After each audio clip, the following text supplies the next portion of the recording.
Your mind is either your greatest weapon or your most destructive enemy. Every single day, it speaks. Sometimes it uplifts you, whispering words of encouragement and belief. But more often, it drags you down, reminding you of your flaws, feeding you doubt, convincing you that you're not enough. It repeats that you're too late, that everyone else is ahead, that nothing you do is ever quite right. Slowly, and almost without noticing, you begin to internalize it. You don't question the voice, you start to become it. But what if I told you something that could shift everything? Your brain is not your enemy. It's not broken. It's not flawed. It's a supercomputer, arguably the most sophisticated machine in existence. The real problem? You've been aiming it in the wrong direction. You've been turning its immense power against yourself. But today, that changes. Because the same mind that's been silently sabotaging your growth can also be trained, reprogrammed, to become your ally. It can sharpen your focus, restore your peace, unlock your power, and fuel your transformation. And no, this isn't empty motivation or vague self-help language. What you're about to learn is deeply rooted in Stoic philosophy, backed by decades of neuroscientific research, and designed for practical, real-world mastery of your inner life. We're going to break it all down, not in abstract ideas, but in clear explanations. Why do your thoughts spiral out of control? Why does your brain create loops of negativity and fear?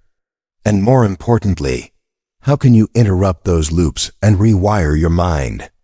We'll explore 5 core techniques, simple but profound, that the ancient Stoics would have respected and that modern science has now confirmed.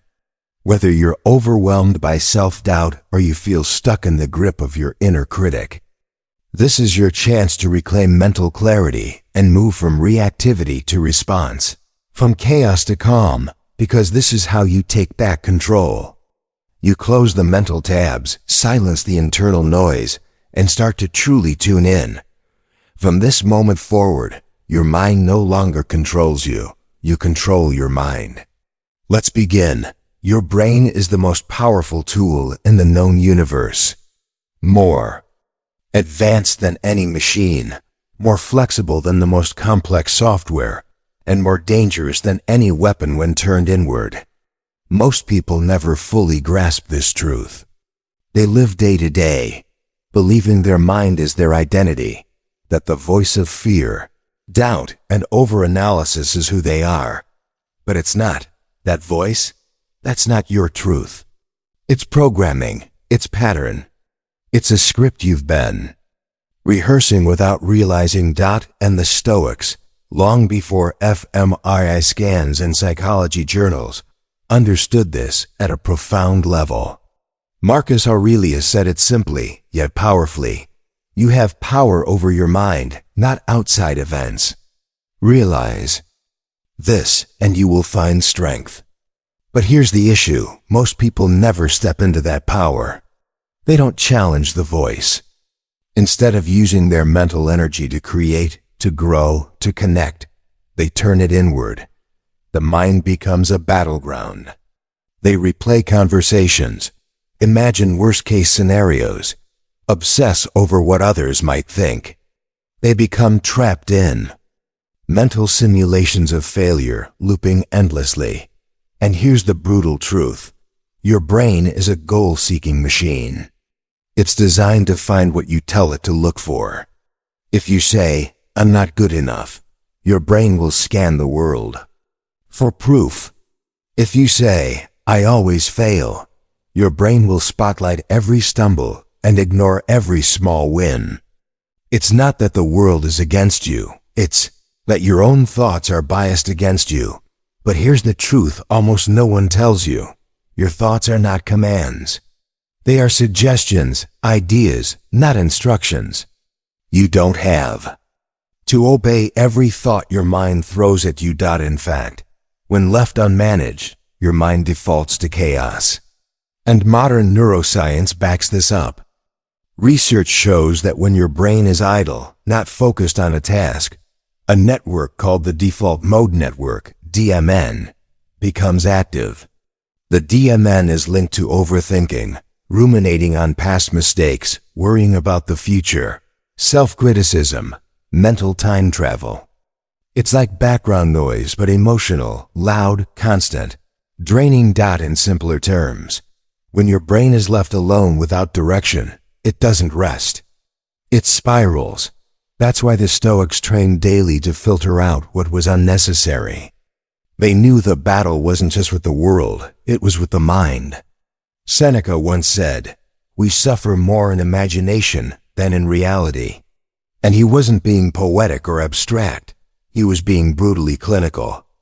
Because the hard truth is this: most of your suffering doesn't come from the event itself. It comes from your interpretation of the event.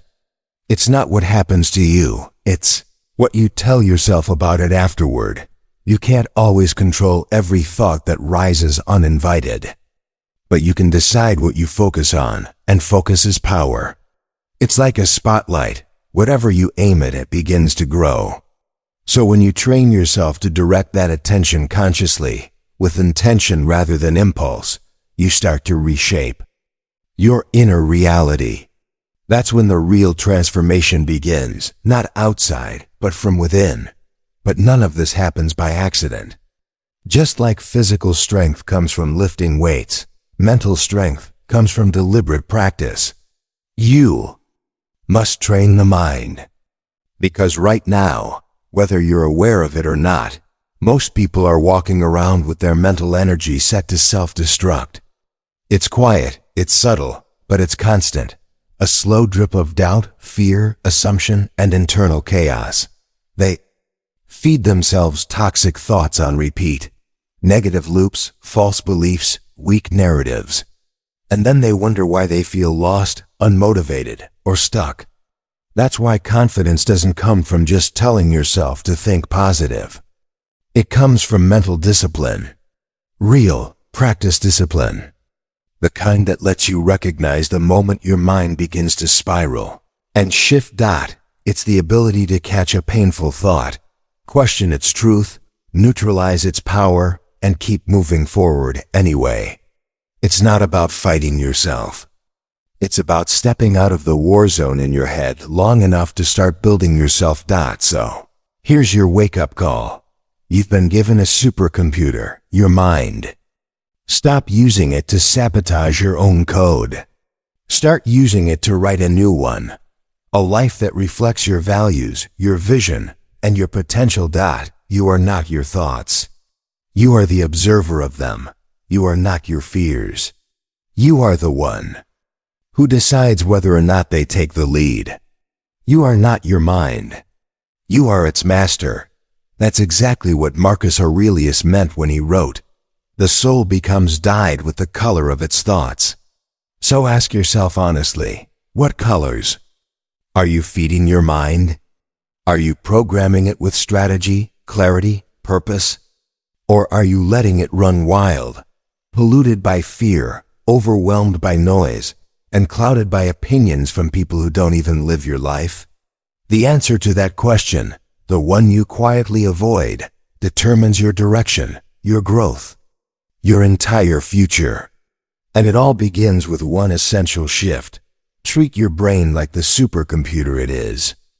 Be intentional. Be discerning. Because every thought is a command line, and your life, your results, your destiny, is the execution of that mental code. Let's keep going. In the next chapter, we'll uncover the hidden loops running silently in the background of your brain, the ones that sabotage your potential without you even knowing. And we'll show you how to break free from them so you can finally build the mental operating system of a high-performance life. Because every day you think you're thinking, but most of the time you're just looping. Same thoughts, same patterns, same emotional reactions, disguised as logic. You tell yourself you're being cautious, but deep down, you're just afraid. You say you're being realistic, but really, you're rehearsing failure in advance. You call it analysis, but it's paralysis. And here's the hard truth. Most of your thoughts today are just recycled versions of yesterday's self-doubt. The same fears, the same criticisms, the same quiet whisper of not enough. It's not that your mind is broken, it's that it's looping. And that's exactly how the brain is wired to function. It runs in loops because it learns through repetition. Over time, it carves neural pathways like roads. And whichever mental road you travel, most becomes your default route. So, if you've been replaying painful memories, criticism from others, past failures, or old wounds, whether you realize it or not, that repetition becomes your baseline, your home base. Your nervous system begins to normalize negativity. Your mind starts expecting it. Then it starts scanning for it. And before long, it begins creating it, just to stay consistent with the loop. This is the silent trap that ruins gifted minds. Because people start to confuse what's familiar with what's true. And nothing is more dangerous than mistaking the comfort of a mental cage for reality. The Stoics had a name for this invisible enemy, fantasia, distorted impressions, illusions of the mind. Seneca warned of it clearly when he said, "We are more often frightened than hurt, and we suffer more in imagination than in reality." He wasn't guessing. He was diagnosing something universal. And now, modern neuroscience confirms he was right. The brain cannot reliably distinguish between a vividly imagined fear and an actual threat. When you think about something terrible, a rejection, a mistake, a failure, your brain lights up the same neural regions, fires the same stress, signals, releases the same cortisol, as if the event were happening in real time. In simpler terms, your body suffers not from what's real, but from what your mind rehearses. This is the loop. And it doesn't break itself. It must be interrupted. To do that, you need two critical things. First, awareness. You cannot change what you do not see. That's why practices like journaling, meditation, or simply sitting in silence are not luxuries. They are tools of liberation. They let you observe your mental patterns instead of being owned by them. So the next time you catch yourself spiraling into the familiar pit of doubt or worry, try this. Pause. Ask yourself, is this thought useful or just familiar? Am I reacting to reality or just what I've been conditioned to expect? What would a Stoic do with this impression? Even that moment of distance creates space. And in that space, you shift from being the thought to being the thinker. That's real power. The power of awareness. Second, interruption. You must break the loop before it gains momentum. Most people don't. They let a negative thought replay 20, 30, even 100 times before they intervene. And by then, the loop has velocity. It hijacks your mood, your clarity, your entire day. But if you interrupt it early, on the first or second replay, you collapse the loop before it turns into identity. You starve the circuit before it becomes part of who you think you are. How do you do this? Movement. Get up. Take a walk. Change your posture. Breath. Reset your system with deep, conscious inhales and exhales. Humor. Laugh. Break the tension. Watch something absurd or silly. Reframing. Challenge the thought. Ask, what if the opposite is true? This isn't denial. It's mental recalibration. It's what modern psychology calls cognitive rescripting. And Epictetus said it thousands of years ago. It's not things that disturb us, but our judgment about them. So if your judgment is distorted, don't rush to fix the world. Fix the lens. Because here's the secret. You don't need to solve your negative thoughts. You just need to stop feeding them. They only survive when you give them attention. They only grow if you give them airtime. They only have power if you choose to believe them. Most people lose not because they're weak, but because they give their energy to the wrong internal dialogue. It's not a lack of potential. It's not a shortage of willpower. The real reason? They hand over their attention, their most valuable resource, to doubts that were never true. They invest in hesitation. They sponsor fear as if it were fact. They pour focus into shame, validating it over and over with their own thoughts, and then wonder why they feel stuck, confused, or defeated. You want to change your life? Then don't just wait for external circumstances to shift. Start by redirecting your focus. Because wherever your attention goes, your energy flows and your future grows. Every time you disrupt a mental loop, even just once, you begin to weaken it. Each time you interrupt a worn-out mental pattern, you reclaim a piece of your power.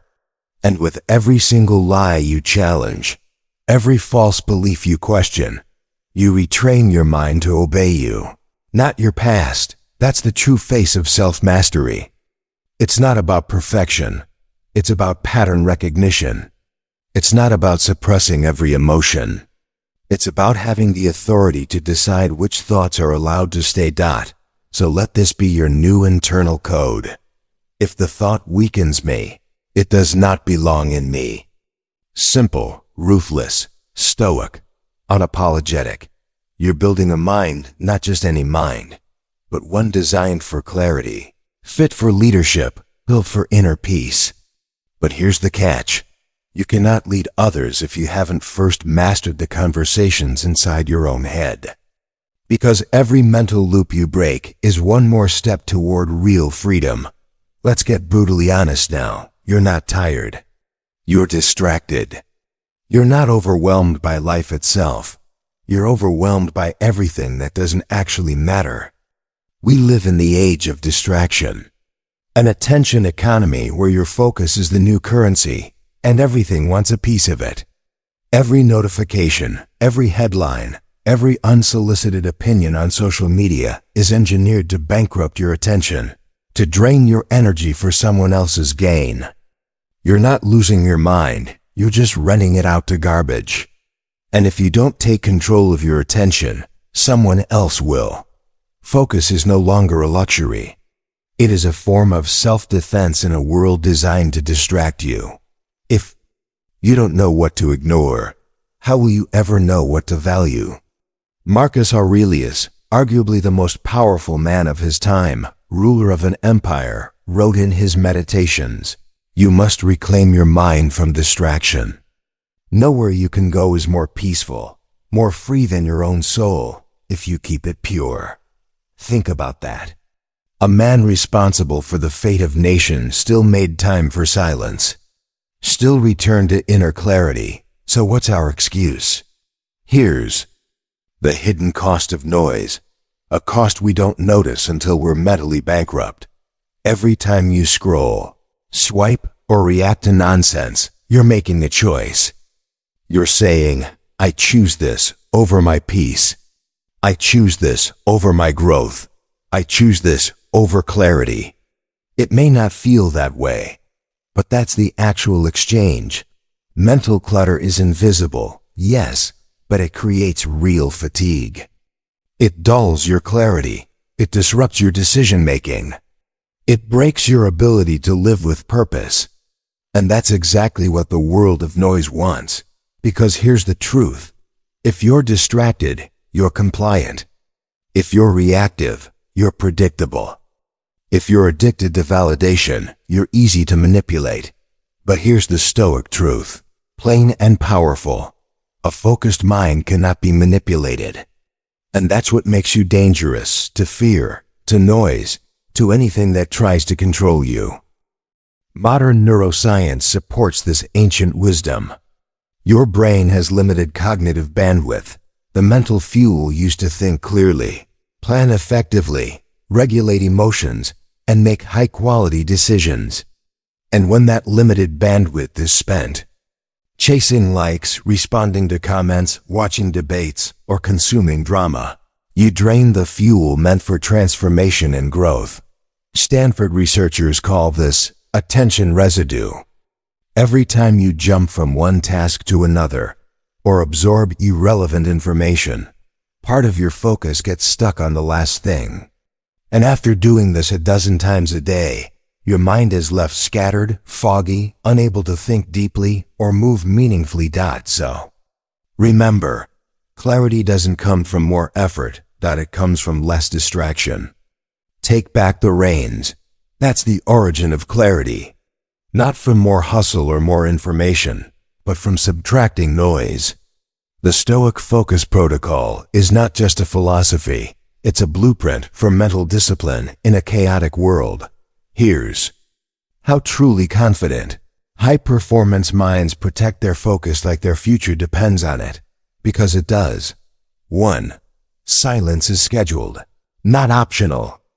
Stop waiting for quiet moments to find you, make them. Set intentional time blocks for deep, focused work. No phone, no noise, no tabs, just you and your thinking. Design your mornings to be low stimulation. That means no social media, no news, no emails. Instead, begin with journaling, stretching, and reading. Feed your brain. Don't flood it. Even 30 uninterrupted minutes a day builds mental muscle, like lifting weights for your attention span. 2. Your inputs equal your outputs. What you consume doesn't just inform you, it forms you. It programs the script your mind will run all day. So be ruthless.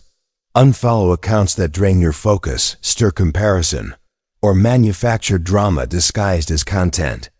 Replace junk dopamine with curated fuel, inspiring books, powerful lectures, ancient Stoic writings. Remember what Epictetus said, if you wish to improve, be content to be thought foolish and stupid. That includes being out of touch with the latest chaos. Detach from the noise and reconnect with your values. 3. Guard your inner circle. Not everyone deserves a front row seat to your mind. Some people are walking distractions, mental pollution disguised as friends. They don't challenge you, they distract you. They don't fuel your purpose, they drain your drive.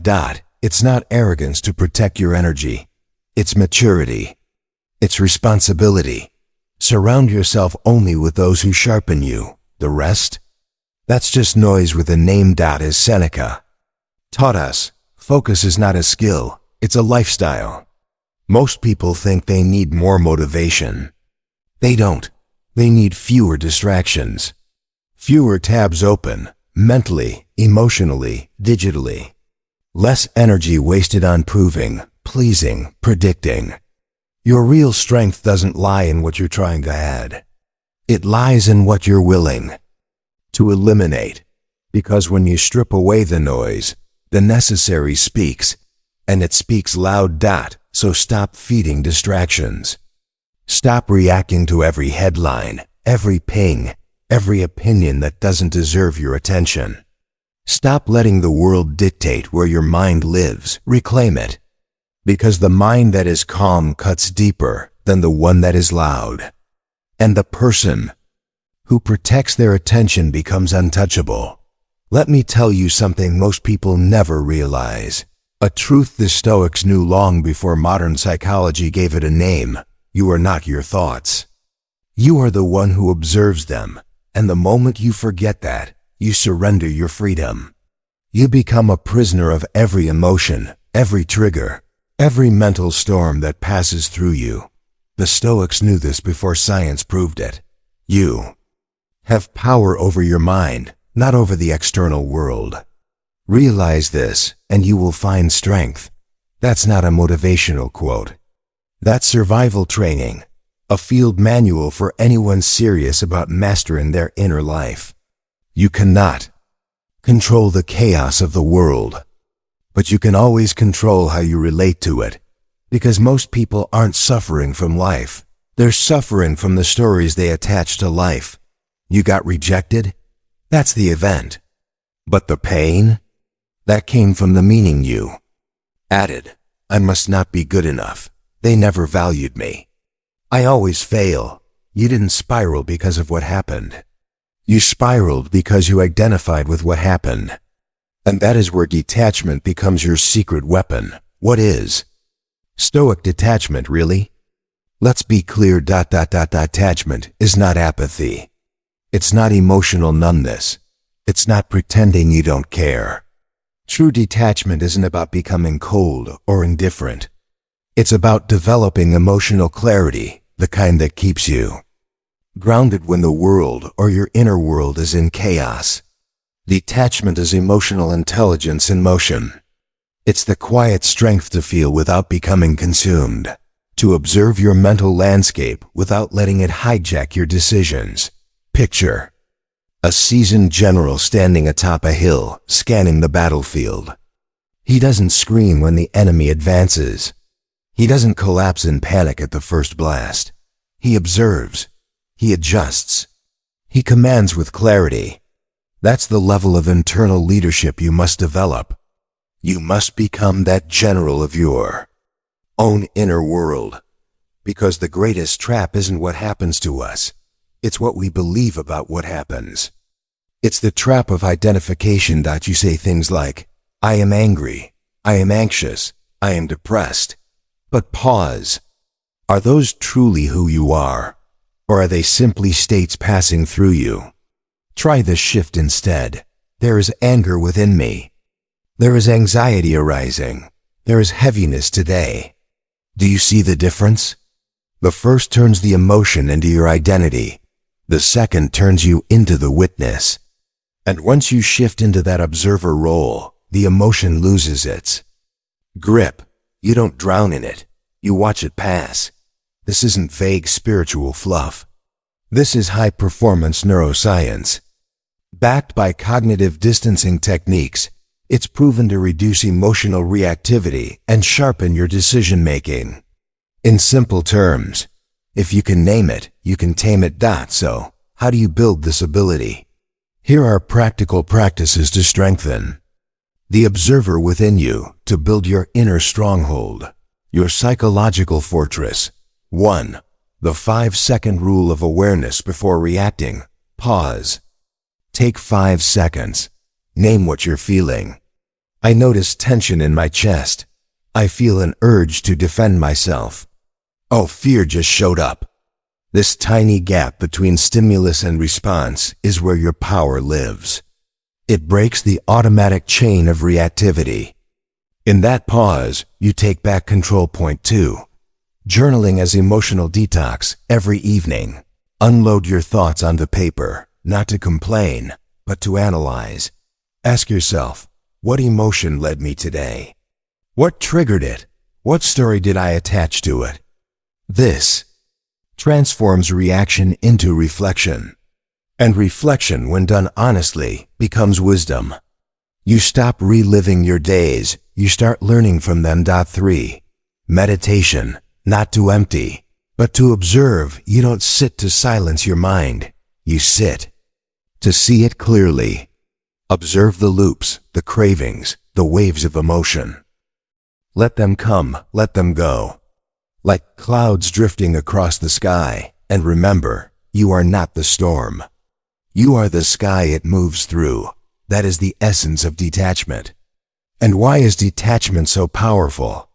Because without it, you're vulnerable. You say things you regret. You make decisions from fear. You chase validation over vision. You react to nonsense that should have never earned your attention. But with detachment, you become untriggerable. You think 3 moves ahead. You respond instead of explode. You lead not with panic, but with presence, with stillness.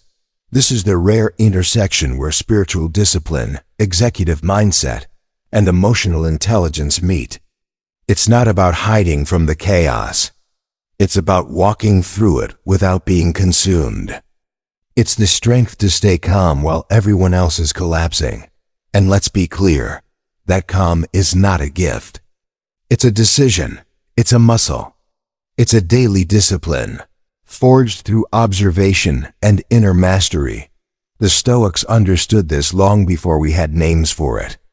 They weren't monks hiding from pain. They were warriors of the mind, training themselves to see clearly, to rise above impulse, To lead with reason when life made no sense. And now it's your turn. Because you don't need more advice. You need more awareness, not more opinions. More observation, not more reaction. More restraint. And the man who masters that, who chooses presence over noise, masters himself. It's not about knowing everything. It's about noticing more. The power isn't in the noise you produce, but in the clarity you maintain. Energy, contrary to what many believe, is not your problem. Direction is. Every single day, you wake up with a full battery, an inner reservoir of power ready to be used. But instead of focusing it like a sharp laser cutting through steel, most people scatter it like a cracked flashlight, flickering weakly in every direction. Their mental power leaks into drama, distractions, comparison, and noise that leads nowhere. And then they wonder why progress stalls, why clarity fades, why nothing changes. The truth is simple. You don't lack motivation. You lack alignment. You lack focus, not because you're lazy, but because your energy is fractured. A high-performance mindset isn't about packing your schedule with more. It's about doing less, but with absolute clarity, precision, and presence. And that clarity begins the moment you stop leaking your energy and start commanding it like a leader marshaling his troops. Because scattered energy is not just inefficient, it is the sworn enemy of self-mastery. Let's be brutally honest. Most people don't control their energy. They outsource it. They hand it over at the slightest disruption. One text message ruins their entire mood. One hateful comment hijacks their attention for hours. One memory, unchallenged, triggers a spiral that derails an entire day. This is not the life of power. This is the life of reactivity. And as the Stoic Epictetus warned, if someone succeeds in provoking you, realize that your mind is complicit in the provocation. In other words, your energy isn't stolen. You give it away. But here's the Stoic truth that changes everything. What you give your attention to, you give your life to. And if you don't decide where your energy goes, someone else will. So how do you shift? From scatter to strategy. From reaction to intention. The key is energy allocation, a discipline as vital as time management. Because energy, just like money, needs a budget. It must be tracked, protected, and invested wisely. And the highest performing minds in the world, athletes, CEOs, creators, philosophers, they treat their energy like gold. They don't spend it on petty arguments. They don't waste it on endless scrolling, emotional vampires, or regrets that cannot be changed. Instead, they apply this timeless Stoic principle. Ask yourself at every moment, is this necessary? Marcus Aurelius, because every unnecessary distraction is a tax on your power. Every dopamine loop, every mental argument, every unspoken grudge. You pay for them, not with money, but with clarity, with presence, with life force. And clarity, true clarity, is what creates dominance in any field. So energy must be directed, not just defended. It's not enough to simply protect your energy from harm. You must aim it like a weapon. Intentionally. Precisely. Ask yourself, what one project deserves my full energy today?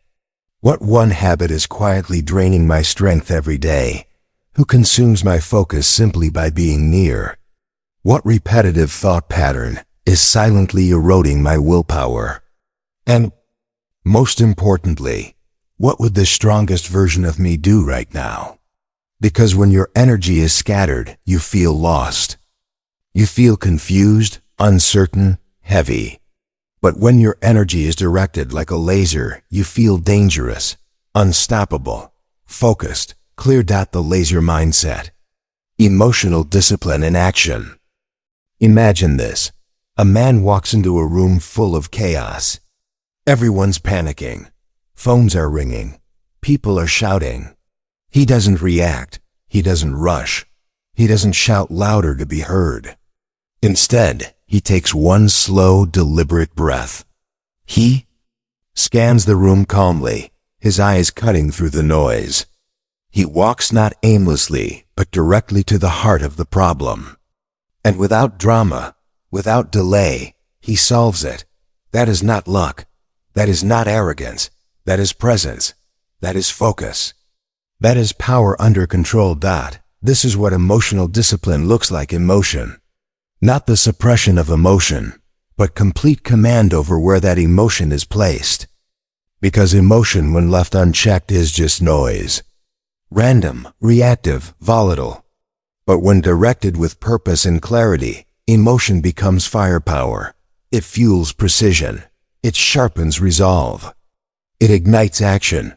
Rituals to sharpen your energy. Want to shift from scattered to strategic? Want to move from overwhelmed to intentional? These small, powerful rituals are how you build laser focus. 1. Start your day in silence. Before you reach for your phone, before you say a single word, sit in complete stillness. Just breathe. Just be. And in that quiet space, ask yourself a grounding question. What do I want this day to mean? Set the tone before the world tries. To set it for you. 2. Cut one energy leak per week. We all have them, those silent thieves of focus. Maybe it's doom scrolling social media.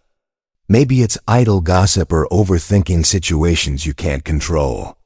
Pick just one leak each week and either eliminate it or reduce its power over you. Small changes repeated create powerful transformation. 3. Protect your peak hours. Most people are mentally sharpest in the first 3 hours after waking. But they waste those hours checking emails, reacting to noise, or scrolling nonsense. Don't be most people. Guard those hours like they're gold. No emails, no unnecessary conversations. Just deep, meaningful work or intentional stillness. 4. Journal your mental waste. At the end of the day, sit down and write out where your mental energy went. Where did you get distracted? What pulled your attention? Don't criticize yourself, just observe. Because awareness doesn't punish, it corrects. And correction over time creates clarity. Final insight.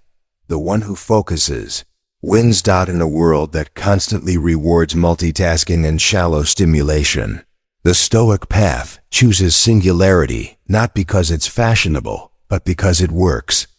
Warrior doesn't carry 10 swords, he sharpens one. The builder doesn't stack stones at random. He lays one with intention. The Stoic doesn't chase every thought. He masters one at a time. That's the true power of intentional energy. It doesn't make noise. It moves mountains quietly, consistently, one focused strike at a time. So, the next time you feel scattered, unfocused, and pulled in 1,000 directions, remember this. A chaotic life is often the result of undisciplined energy. And to reclaim that life, you must first reclaim your focus. Let's keep going. Confidence dies the moment you outsource your self-worth. And that's exactly what most people do every single day without even realizing it. They don't ask themselves, what do I value? Instead, they ask, what will other people approve of? They live inside a distorted mirror, one that reflects back filtered opinions, curated standards, and projected insecurities. And tragically, these reflections come from people who barely understand themselves, let alone you. And then they wonder, why does my confidence feel so fragile? Here's the truth no one tells you. When your self-worth depends on others, it vanishes the moment their opinion changes. And they will change. People are inconsistent, distracted, judgmental. If your confidence is tied to their approval, your peace will always hang by a thread. This is the confidence trap, external validation. You post something online, then obsessively refresh to check for likes. You wear a new outfit not for yourself, but scanning the room for reactions. You speak your mind, then replay the moment over and over, fearing judgment. This isn't confidence, it's self-surveillance. And it slowly builds a dangerous addiction, the need for external validation. The Stoics saw this trap coming centuries ago. Epictetus said, "If you want to improve, be content to be thought foolish and stupid." They weren't being harsh, they were freeing us, because real confidence doesn't come from applause. It comes from alignment, from knowing who you are even when no one else claps. And why? Because growth demands independence from praise. If your sense of worth depends solely on others' approval, then you're not truly growing. You're merely performing. And the performer, no matter how skilled, is always a prisoner to the applause, forever tied to the fleeting approval of the crowd. Confidence built on self-respect. True confidence doesn't look outward to measure success. It looks inward. It gauges progress not by the fickle opinions of others, but by unwavering values. It tracks growth through consistent discipline, not by the cheers or silence of an audience. And most importantly, the truly confident person would rather disappoint the world than betray themselves. That is emotional independence. It's not arrogance. It's groundedness. Like a sturdy tree deeply rooted in stillness, while the wild winds of public opinion roar and swirl around it. This is what self-worth without comparison really looks like. It's not louder, it's deeper. It's calm rather than chaotic. The psychological fallout of comparison. Modern neuroscience confirms what the Stoics have long understood. Comparison activates the brain's pain centers specifically, the same circuits that light up during physical injury. That's why social media often feels toxic. You're not simply looking, you're subconsciously ranking yourself against others. And the moment you place yourself below someone else, your brain floods your system with stress hormones like cortisol.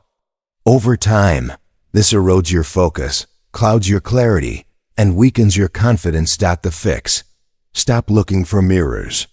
Start becoming the source. An executive mindset runs on internal metrics only.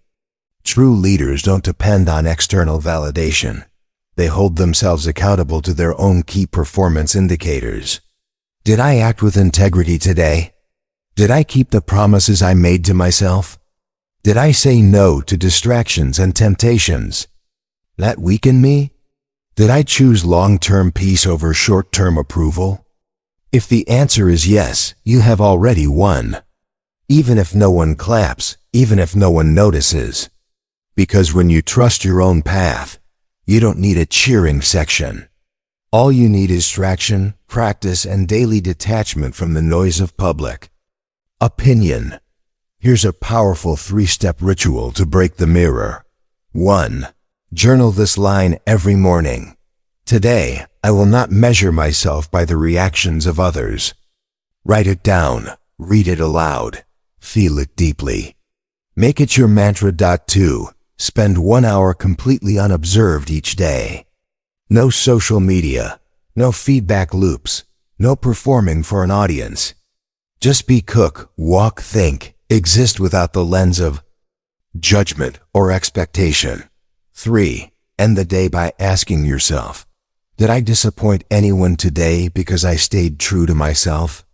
If the answer is yes, celebrate it. That is a win. You chose integrity over approval. You chose yourself over the crowd. Final insight: mirrors are for reflection, not direction. The confident don't rely on mirrors to decide where they are going.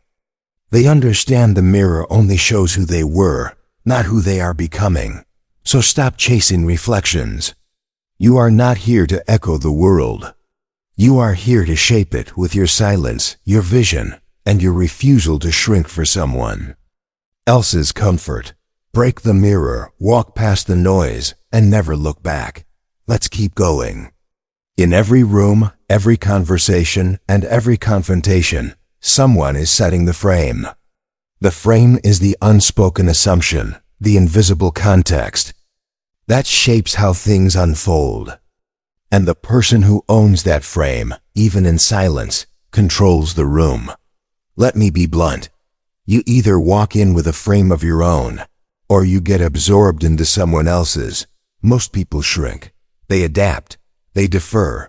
Why? Because they haven't yet learned the one skill that changes everything: mental dominance without uttering a single word. The psychology of the frame. In psychology, the frame is the context that shapes how we interpret behavior. For example, if a man shouts at a football game, we call it passion. But if he shouts in a meeting, suddenly he's unhinged. The context alone changes the meaning entirely. And here's the brutal Stoic truth. The one who defines the context controls the narrative. Marcus Aurelius never needed to yell to dominate a room. His very presence set the tone: calm, decisive, composed. Because when your internal frame is strong, you don't need to force influence. You radiate it effortlessly. Most people walk into rooms looking for permission. They scan faces for approval. They adjust their posture to blend in. But what they don't realize is they've already lost. Because when you enter a room craving validation, you've already handed your power away to people who haven't even earned your respect. Stoicism flips this equation. You bring the frame. You decide what this moment means. You act from a core belief that doesn't tremble no matter who's watching. What does a strong frame look like? It's not loud. It's certain. It's the kind of eye contact that doesn't seek approval.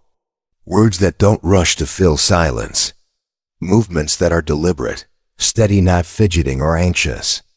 Silence that isn't awkward, it's dominant. When you embody this, people adjust to you. They shift their tone, match your energy.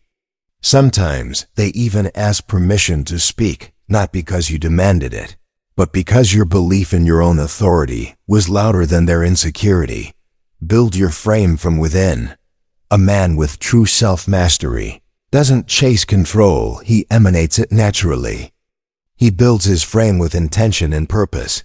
I know why I'm here. Preparation, I'm ready for whatever comes. Principles, I won't violate my code to please you. Presence, you will feel my power without needing to hear a word from me.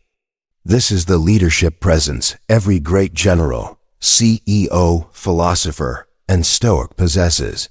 It's not about status or ego. It's about certainty. Because when you are certain, people will believe you even before they fully understand what you're saying. Practical exercise.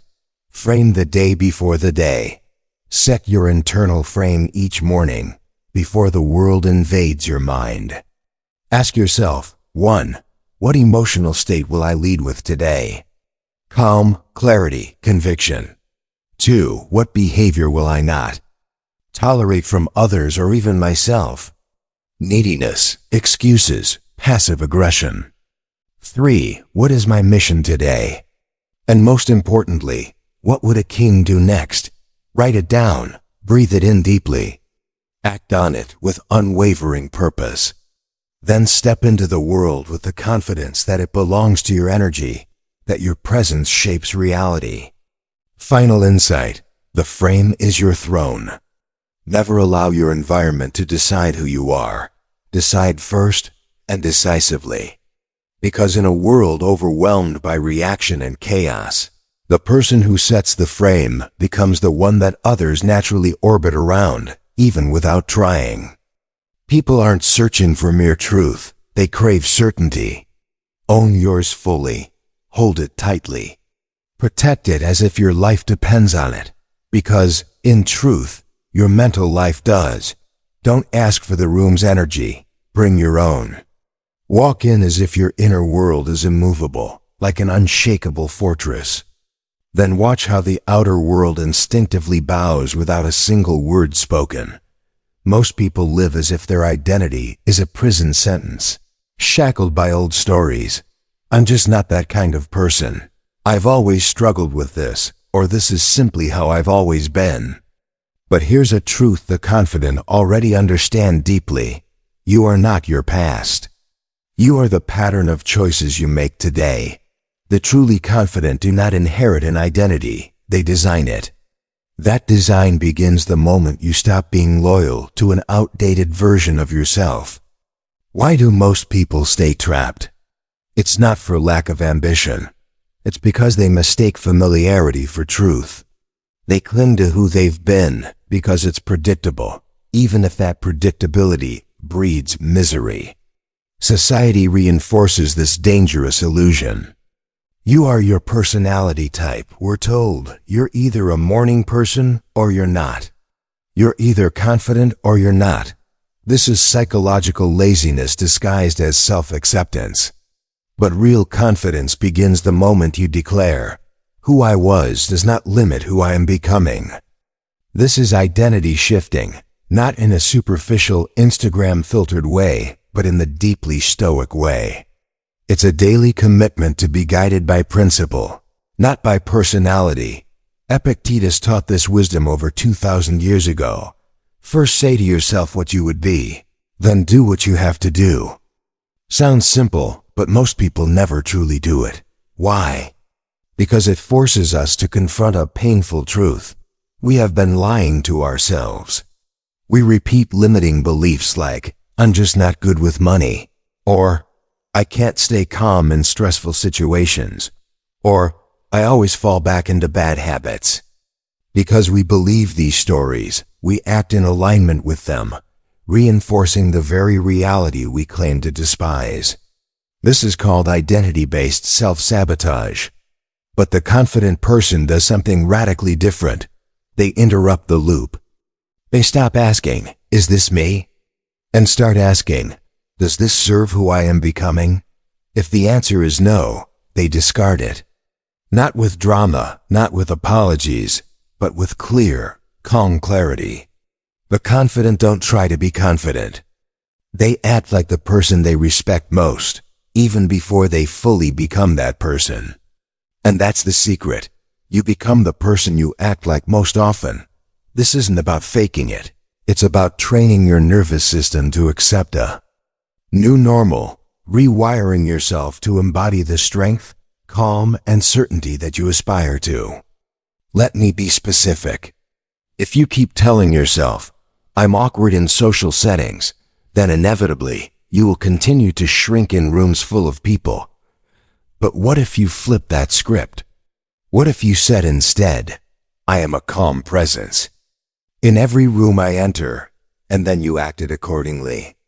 Your brain begins to rewire itself, reshaping your identity with each deliberate choice. Because identity is not fixed or set in stone, it's a dynamic loop, an ongoing conversation between belief and behavior. The Stoics understood this profound truth long ago, and modern neuroscience confirms it today.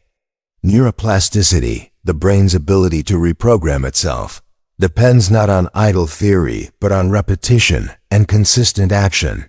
So here's the key. Speak differently, stand differently, move with the posture of someone you deeply respect, even before you feel ready. Why? Because feeling confident follows action, not the other way around. Make this a daily practice. Write down your identity.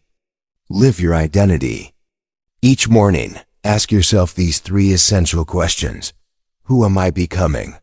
What would that person do today? What thought, behavior, or excuse must die in order for me to evolve? Then do the work. Not because you're motivated, but because discipline is the bridge between the old you and the future you. Final insight. Your future doesn't care about your excuses. The only thing standing between you and a new identity is your attachment to the old one. And every moment you hesitate, you only strengthen the grip of the version of yourself you are trying to outgrow. So let go. Not tomorrow. Not after you. Fix yourself. But right now, because the person you truly are is already waiting on the other side of your decision. All you have to do is stop negotiating with who you used to be. A confident person doesn't let just anyone walk into their Emotional world. They guard their time, focus, and peace as fiercely as royalty guards the throne. Why? Because they understand one unshakable truth. Your energy is your most valuable currency. And not everyone deserves to spend it. If you allow the wrong people into your space, they will drain you, not always maliciously, sometimes without even realizing it. But either way, they rob you of your momentum, clarity, and inner power. The Stoics would say, that's your fault, not theirs. Not all access is earned, and you don't owe everyone your attention. We live in a world where constant access is expected. Text me back. Pick up the phone. Join this meeting. Respond to this comment. Explain yourself. But the truly confident don't answer every knock at the door, not because they're rude, but because they are intentional. They treat attention like sacred ground, because it is. Seneca once said, associate with people who are likely to improve you. Welcome those whom you yourself can improve. The process is mutual. This is energetic discernment. Sadly, most people lack it. They say yes out of guilt, engage out of habit, and respond out of fear of judgment. Confident people don't. They have trained their nervous systems to tolerate being misunderstood in exchange for mental freedom. Emotional intelligence starts with selective exposure. Let's be blunt. If someone constantly drains your mood, questions your worth, or violates your peace, they are simply too expensive to keep around. Even if it's family. Even if it's someone you've known for years.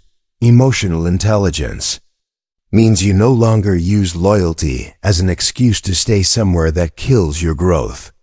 It means understanding when to step back, to withdraw your energy quietly and completely, like a king revoking the key to his inner court, closing the gates.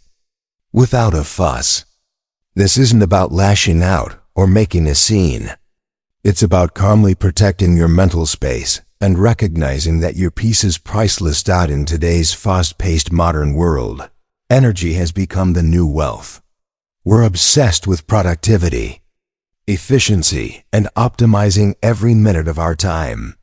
But what good is time if you don't have the mental bandwidth to use it well? Let's be crystal clear. Energy drives focus, focus drives action, and action builds identity. If your energy is constantly scattered by distractions, toxicity, or pointless drama, you're not just tired, you're off course, far from your true path.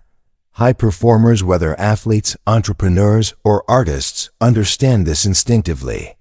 They don't let every voice or demand invade their mental space.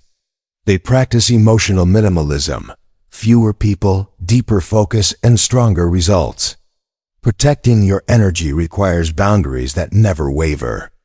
It's not about explaining yourself or seeking approval. It's about enforcement.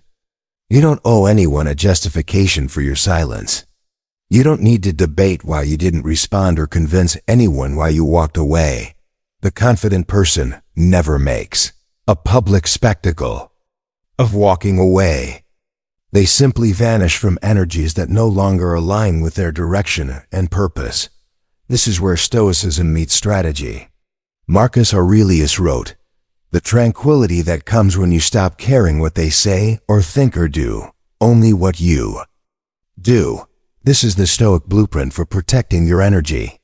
You don't need control over others. You only need control over who is allowed proximity to your spirit. And that is real power. Here's a simple daily practice to guard your mental space. The circle of access. Draw a circle on a page and place my energy at the center. Then honestly ask yourself, who gets unfiltered access to my thoughts and emotions? Who drains me versus who refuels me? Who respects my silence without demanding an explanation? Answer these questions with brutal honesty and then adjust accordingly. Because every time you allow low-quality input into your mental space, you delay your evolution, your progress, your growth. Final insight. Guard your energy as fiercely as it guards your future, because it does. The older version of you may have given access freely, perhaps out of guilt, habit, or fear of confrontation. But the evolved you must protect it relentlessly. Your destiny is far too important to rent it out to people who do not respect your peace. So stop explaining, stop over-explaining. Stop apologizing. Your energy is your throne. Your boundaries are the royal guards. Act like royalty. Remember, you don't become confident overnight. Confidence is crafted, much like a master swordsmith, forging a blade through relentless pressure, repetition, and unwavering consistency. True confidence doesn't come from talent alone, popularity, or a few fleeting victories. It is earned through deliberate and disciplined effort over time. It all comes from honoring small promises to yourself every single day. This is the profound lesson the Stoics understood better than most. They didn't chase fleeting motivation or wait for inspiration to strike. They built unstoppable momentum through discipline. Consistency is self-trust in action. Every time you say, "I'll wake up early," and you follow through, your subconscious whispers, "I can count on you." Every time you say, "I won't check my phone during deep work," and you don't, you are quietly building credibility with yourself. Every small act of self-discipline becomes a vote for the person you're becoming, the future identity you want to claim. Waste no more time debating what a good man should be. Marcus Aurelius's words aren't just quotes, they're a call to unwavering consistency, because nothing shatters confidence faster than self-betrayal. You can wear the right clothes, speak the right words, and project a powerful image.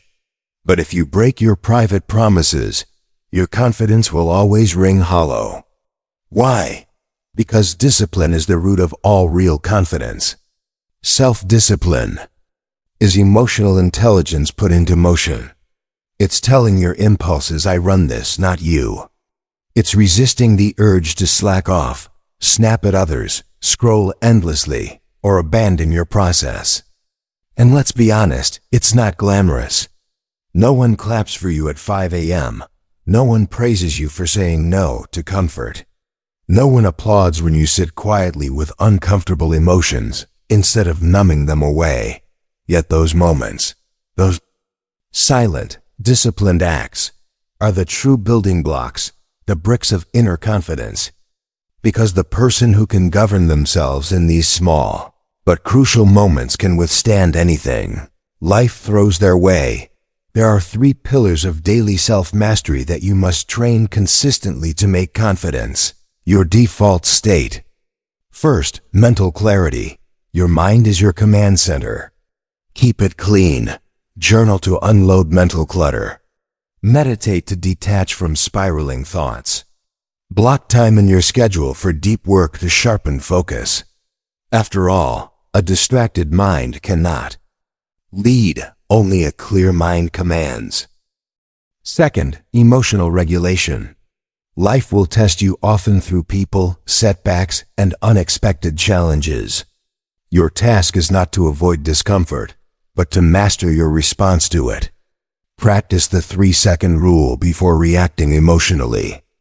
Ask yourself, will this matter in 3 days, 3 months, 3 years? Use your breath as a weapon. Inhale clarity, exhale chaos. The world always follows those who stay calm under fire. Third, behavioral integrity. Act in alignment with your highest self, even when no one is watching. Do the work you promised yourself. Maintain the habits that sharpen your identity. Don't abandon your routines just because you feel uninspired. Remember, motivation is a spark, but discipline is the steady fire that keeps you going. High performance. Confidence is often boring, and that's exactly the point. Most people chase intensity, the big wins, the breakthrough moments, the applause. But confident people crave consistency. They know you don't need to go viral or shine brightly for a moment. You need to keep moving forward steadily. You don't need to be perfect. You need to be predictable to yourself above all, because Long-term confidence isn't built on hype or one-time victories. It's built on habit, repeated day after day. Final insight. Stay loyal to the process, even when results are invisible. There will be days when your effort feels completely unseen, when doubts creep in, and you question whether the sacrifice is truly worth it. When you feel isolated in your high standards, as if you're standing alone on a mountain peak. It's in those moments when most people give up that you must double down, hold fast, and push forward even harder. The Stoics weren't chasing immediate results or fleeting victories. They were chasing virtue, the kind of unshakable character that no external success can ever replace. And that, right there, is your greatest edge. Remember the timeless advice of Epictetus. First say to yourself what you would be, and then do what you have to do. That simple formula holds the key. Step 1. Declare your identity with unwavering clarity. Step 2. Honor that identity through consistent action every single day. Step 3. Repeat this cycle relentlessly until it becomes not just what you do, but who you are etched deeply into your very being. This daily recommitment to yourself is the real flex. Confidence isn't a one-time event or a fleeting moment of motivation. It's a continuous, intentional recommitment to discipline, especially when no one is watching. You don't need to wait to feel like it. True confidence is becoming the kind of person who shows up and does the work anyway. That is self-mastery. That is inner peace wearing the disguise of unshakable strength. Here's the truth. You don't become truly confident by accident. You become truly confident when you stop performing for others and start becoming calmer, sharper, stronger from within. Not louder, not flashier, but quietly powerful. Because in the end, confidence isn't about how the world sees you. It's about how you face the world on your own terms, with stillness, with presence, with discipline, and with a power no one gave you but that you built yourself. So now, the real question isn't, do I have confidence? The real question is, am I willing to earn it, one choice, one inner victory at a time? Because confidence is not a feeling. It's a state you prevail in silently, when no one is watching, in those private moments of struggle and resolve. If this message hit you deep, don't keep it to yourself. Share it. Let it remind someone else that they're not weak. They're just not consistent yet. Drop a fire emoji in the comments if you're committed to building unshakable self-mastery. And tell me, which of these 10 traits are you working on right now? If you're ready to walk the path of true strength, subscribe and join a community of people who don't chase hype, but build inner power. Because here, we don't speak to impress, we speak to awaken. And the most powerful trait of the truly confident person is already waiting inside you. See you in the next video. Stay sharp. Stay grounded.